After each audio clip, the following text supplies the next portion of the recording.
Hello and welcome back to my channel guys. आज मैं आप लोग को पढ़ाऊंगी स्कोप ऑफ मैक्रो इकोनॉमिक्स। पिछले लेक्चर में हम लोगों ने डिस्कस किया था कि मैक्रो इकोनॉमिक्स क्या होता है, इकोनॉमिक्स क्या होता है, इसके स्कोप इसको क्यों पढ़ते हैं, क्या मैक्रो इकोनॉमिक्स के बारे में हमने शॉर्ट इंट्रोडक्शन वहाँ पे देखा था। आज हम पढ़ेंगे कि मैक्रो इकोनॉमिक्स क्या होता है, क्या चीज़ें आती हैं मैक्रो इकोनॉमिक्स के अंदर, मतलब स्कोप ऑफ मैक्रो इकोनॉमिक्स क्या होता है। स्कोप का मतलब होता है, ये इस वर्ड का मीनिंग पहले वाले बता देती हूँ। स्कोप का मतलब होता है दायरा, मतलब किसी भी चीज़ के जो है वो कहाँ तक चीज़ें कवर कर पा रही है। मतलब जैसे नॉर्मल भाषा में लोग कहते हैं ना कि इस फील्ड में जा रहे हो, इसका स्कोप क्या है। मतलब स्कोप इन द सेंस कि कितना वास्ट इसका स्कोप है, कितना शॉर्ट इसका स्कोप है, क्या क्या चीज़ें इसके अंदर कवर हो रही हैं। तो बेसिकली मैक्रो इकोनॉमिक्स का स्कोप आज हम लोग पढ़ेंगे कि क्या है मैक्रो इकोनॉमिक्स, क्या मतलब इसके अंदर क्या चीज़ें आती हैं। तो सबसे पहले हम देखेंगे कि इसके अंदर आता है estimation of national income. Estimation of national income का मतलब है नेशनल इनकम का कॉन्सेप्ट क्या है, नेशनल इनकम को कैलकुलेट कैसे करते हैं, क्या क्या मतलब क्या क्या मेथड्स हैं उसको कैलकुलेट करने की, और वो होता क्या है। तो मैं ये सब बाद में आपको पढ़ाऊँगी, लेकिन पहले मैं बता दी, थोड़ा सा इंट्रोडक्शन दे देती हूँ कि नेशनल इनकम होता क्या है। नेशनल इनकम क्या होता है। नेशनल इनकम में भी हम नॉर्मल भाषा में नेशनल इनकम कह देते हैं, बट दो चीज़ें होती हैं, नेशनल इनकम और डोमेस्टिक इनकम। तो यहाँ पे नेशनल इनकम जैसे NNPFC ये नेशनल इनकम है, लेकिन जो GDP है ये डोमेस्टिक इनकम है, ठीक, ग्रॉस डोमेस्टिक प्रोडक्ट। तो हम पहले देख लेते हैं नेशनल इनकम क्या होता है। नेशनल इनकम क्या होता है, किसी एक अकाउंटिंग ईयर में किसी भी कंट्री के नॉर्मल रेसिडेंट्स द्वारा जो भी प्रोडक्शन किया जाता है, और मैटर नहीं करता कि वो डोमेस्टिक टेरिटरी में किया जा रहा है या आउटसाइड डोमेस्टिक टेरिटरी में किया जा रहा है, वो बस मैटर करता है कि नॉर्मल रेसिडेंट्स द्वारा किया जाना चाहिए, वो कहलाती है नेशनल इनकम। और दूसरी चीज़ आती है हमारी डोमेस्टिक इनकम। डोमेस्टिक इनकम का मतलब होता है कि किसी भी देश के किसी भी एक अकाउंटिंग ईयर में किसी भी डोमेस्टिक टेरिटरी के अंदर जो प्रोडक्शन हो रहा है, उसमें ये मैटर नहीं करता कि नॉर्मल रेसिडेंट्स द्वारा हो रहा है या नॉन रेसिडेंट्स द्वारा हो रहा है, उसमें बस ये है कि एक डोमेस्टिक टेरिटरी के अंदर होना चाहिए। तो आगे मैं आप लोग को बता, ठीक।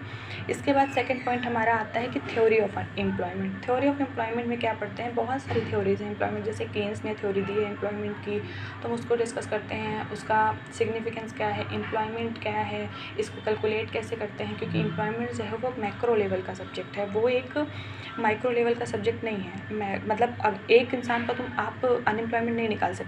एम्प्लॉयमेंट अगर आपको निकालना है तो आपको होल लेवल देखना पड़ेगा कि एग्रीगेट लेवल पे कितने लोग एम्प्लॉयड हैं, कितने लोग अनएम्प्लॉयड हैं। तो ये सब चीज़ें हम पढ़ते हैं मैक्रो इकोनॉमिक्स। अभी नेक्स्ट चीज़ आती है हमारी general price level. General price level का क्या मतलब है। जनरल प्राइस लेवल का मतलब होता है कि किसी भी कंट्री में एक एवरेज प्राइस देखा जाता है। Average price in the sense कि जैसे हम लोग कहते हैं ना कि इन्फ्लेशन चल रहा है, डिफ्लेशन चल रहा है, या ये सब चीज़ें। तो इसमें क्या मतलब होता है, इसका मतलब होता है कि एवरेज लेवल पे एवरेज हम लेते हैं कि जो भी हमारे गुड्स या जो भी सर्विसेज हैं उनका प्राइस कितना बढ़ गया है। तो अगर प्राइस बढ़ जाता है, प्राइस ज़्यादा हो जाता है काफ़ी, तो उसको हम इन्फ्लेशन कहते हैं कि इकॉनमी में इन्फ्लेशन चल रहा है। अगर प्राइस जो है वो कम हो जाता है तो उसको हम कहते हैं कि इकॉनमी में डिफ्लेशन चलता है, और इनको हम इन्फ्लेशनरी गैप का पढ़ते हैं, डिफ्लेशनरी गैप पढ़ते हैं। मैं आगे के वीडियोज़ में सारे टॉपिक्स आपके क्लियर करूँगी, आपको सब कुछ बताऊँगी। आज हम बस एक शॉर्ट इंट्रोडक्शन देख रहे हैं कि इसका स्कोप है क्या क्या। स्कोप का मतलब होता है इसका दायरा क्या है, इसके अंदर हम कितनी चीज़ें पढ़ते हैं। तो हम ये सारी चीज़ें इसके अंदर पढ़ते हैं। नेक्स्ट चीज़ आती है हमारी रोल ऑफ गवर्नमेंट। और ये याद रखिएगा, किसी भी इकॉनमी में गवर्नमेंट का रोल बहुत इंपॉर्टेंट होता है, बहुत क्रूशियल होता है। क्यों, गवर्नमेंट पॉलिसीज़ बनाती है, गवर्नमेंट टैक्स, सब्सिडीज़ और गवर्नमेंट बजट पेश करती है कि क्या प्रोडक्शन करना है, क्या नहीं, क्या प्रोडक्शन होना चाहिए, कि इंफ्रा कैसा होना चाहिए, एक्सपेंडिचर कितना होना चाहिए, इनकम कहाँ से आएगी, इनकम जाएगी कहाँ पे, कितना लोन बोरोइंग, सब एक इकोनॉमी कैसे मैनेज होगी, वो सारा मैनेज करने वाला कौन होता है, कौन होती है, गवर्नमेंट होती है। गवर्नमेंट ही देखती है कि कितना कौन सी चीज़ कहाँ से आ रही है और कौन सी चीज़ को हमको कहाँ पे उपयोग करना है। नेशनल इनकम कैलकुलेशन भी इन्हीं के अंदर होता है। गवर्नमेंट के जो इंस्टीट्यूशन होते हैं वो नेशनल इनकम के वो करती हैं। इसके बाद हम नेक्स्ट चीज़ में आते हैं एक्सचेंज रेट। एक्सचेंज रेट और balance of payment. Exchange rate और बैलेंस ऑफ पेमेंट क्या होता है। एक्सचेंज रेट जो है हमारा वो हमारा फॉरेन रिलेशंस, और बैलेंस होती है, दोनों ही हमारे फॉरेन रिलेशंस से मतलब कनेक्टेड होते हैं या फॉरेन रिलेशन के बारे में बताते हैं। जैसे एक्सचेंज रेट, एक्सचेंज रेट का मतलब है मतलब होता है कि किसी दूसरे कंट्री के साथ का जो पैसा है उसके साथ हमारा कैसा, मतलब उसके सामने हमारे रुपये की वैल्यू क्या है, उसकी वैल्यू हमारे रुपये के सामने क्या है। जैसे कि एग्जांपल के थ्रू लेते हैं कि इंडिया और डॉलर, यूएस का डॉलर, इंडिया और यूएस का डॉलर का एक्सचेंज रेट क्या है। इस टाइम पे एक्सचेंज रेट समथिंग 84 चल रहा है। तो इसका मतलब है कि $1 लेने के लिए हमको 84 रुपीज़ देने पड़ेंगे। और ऐसे ये भी हो सकता है कि 1 रुपये लेने के लिए कितना डॉलर देना पड़ेगा, या फिर किसी और कंट्रीज जैसे पाउंड है या फिर रशियन रूबल है।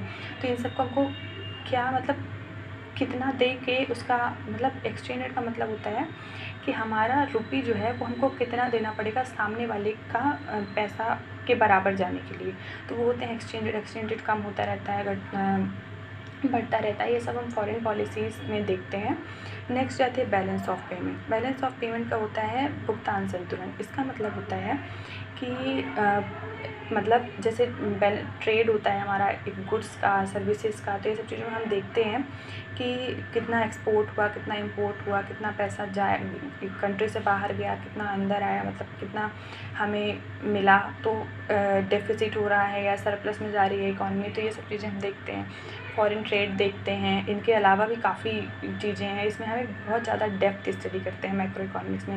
ये हमको डीप स्टडी देता है और ये एक बहुत वाइडर कॉन्सेप्ट है, बहुत ब्यूटीफुल भी है। इसको आप लोग को सबको, इकोनॉमी में हम रहते हैं तो हमको जानना भी चाहिए कि कैसे चीज़ें चल रही हैं, कैसे बढ़ रही हैं, कैसे घट रही हैं। तो ये सब चीज़ें हम आगे चल के देखेंगे। मैं आपको सारे कॉन्सेप्ट क्लियर कराऊंगी।